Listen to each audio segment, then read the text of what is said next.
You promised yourself.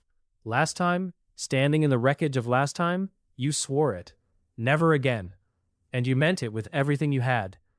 You could see the whole pattern laid out behind you. So obvious in hindsight, it was almost embarrassing.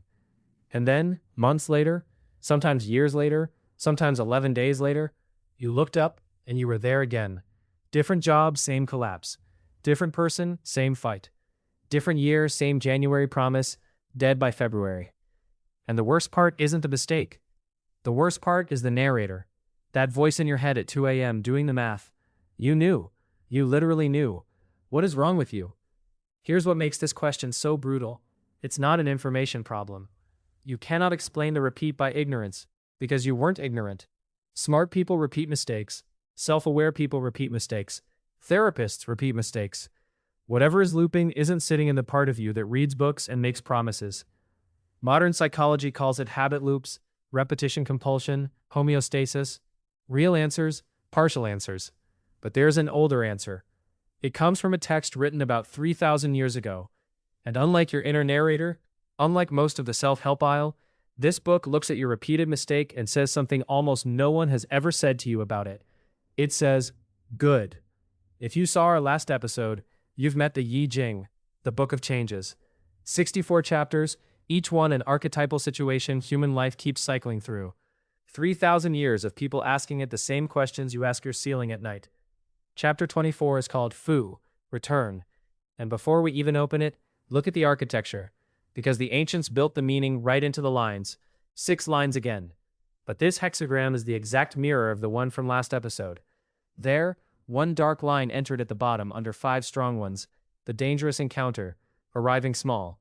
Here, 5 dark lines, and at the very bottom, one line of light has just come back. 1, at the bottom, barely there.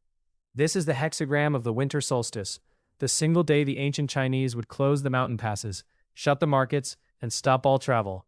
Not to mourn the darkness, to protect something.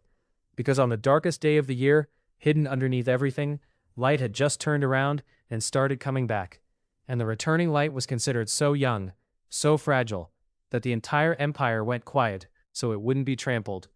Now hold that image, because the I Ching is about to say something outrageous about your mistake. The judgment on this hexagram is one of the gentlest sentences in the entire book. Paraphrased, return, success, going out and coming in without harm. Friends come, and there is no blame. No blame. Sit with that.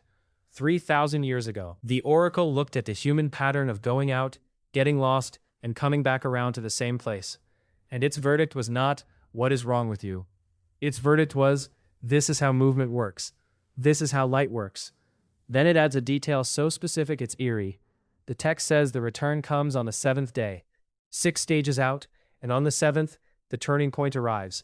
Not because you forced it, but because cycles complete. The ancients weren't giving you a calendar. They were telling you the loop has a shape. Darkness doesn't get argued out of the sky. It runs its course, and then, reliably, lawfully, on its own schedule, the turn comes. Which reframes everything about your repeated mistake. You've been treating each repeat as evidence of failure, proof the last lesson didn't take. The I Ching reads the same event backwards. The fact that you keep arriving back at this exact spot is the cycle offering you the turning point again. The mistake isn't chasing you, the return is. Same door, one more knock. But, and this is where the hexagram stops being comforting and starts being useful, the ancients knew that not all returns are equal, so they graded them. 6 lines, 6 ways human beings come back to their pattern, and you will recognize yourself in one of them. At the bottom sits the best one, returning from a short distance. You start down the old road, and within a few steps, before the message is sent, before the second drink, before the yes you don't mean, you notice, and you turn around. The text attaches its highest praise here. No remorse, great good fortune. Notice what this implies. The masters of this hexagram still start down the old road. The pattern still fires. Mastery was never the impulse stops happening. Mastery is the shrinking distance between the first step and the turn. Meters, not miles. Higher up, the quiet return. Turning back without drama, no announcement, no vow, just turning. And next to it, one of the most humane lines in the book. Returning with the help of good people. The friend who says you're doing the thing again, and instead of defending yourself, you let the words land. The I Ching counts that as success, not weakness. Then the line most of us live in: repeated return. Out and back, out and back. The text verdict is stunningly mild. Danger, but no blame. Wearying, yes. Costly, yes. But every single lap, in this book's accounting, still counts as practice in turning around. And then the warning label, the line the whole hexagram exists to prevent: missing the return.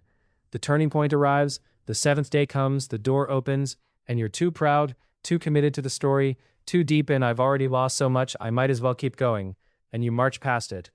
The text calls this misfortune from within and without, and says a missed return like this can cost you 10 years. As arithmetic, ignore the turn, and you must walk the entire circle again before it comes back around.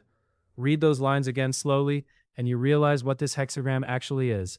It's not a chapter about mistakes at all. It's a user's manual for the moment, right after one.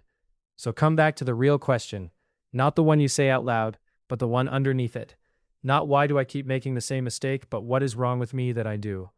The I Ching's answer: nothing is wrong with you. Something is unfinished in you. And unfinished things return. That's not a character flaw. In this book, it is literally the law of the universe. The same law that returns the light at the solstice without anyone deserving it. The pattern will keep coming back not to punish you, but because the turn it's offering hasn't been fully taken yet. And this explains the thing that self-hatred never could. Why shame has never once broken your loop. Shame is you trampling the returning light, attacking the one fragile line of "I noticed, I want to turn," at the exact moment it appears. The ancients closed the passes and stilled the markets to protect that line. You've been stomping on yours and calling it accountability. Here's the practice hiding in this chapter, and it's almost insulting in its smallness. Stop trying to win the war against the pattern. Just shorten the distance. This round, notice one step earlier than last round. That's it. That's the whole discipline. The first line, return from a short distance, isn't where saints start. It's where repeaters arrive, lap by lap, as the noticing moves closer and closer to the first step. Because the loop was never a circle. Look at it from the side and it's a spiral. You pass the same point again and again, yes, but never at the same altitude. The mistake feels identical. You are not. One line of light at the bottom of 5 dark ones, the darkest day of the year, and an entire civilization going quiet to protect the turn, and a 3,000-year-old verdict on your repeated mistake that your inner narrator has never once offered you. Return, no blame. Next time, we open the chapter the ancients wrote about a different kind of darkness, the strange emptiness that arrives right after you finally get everything you wanted.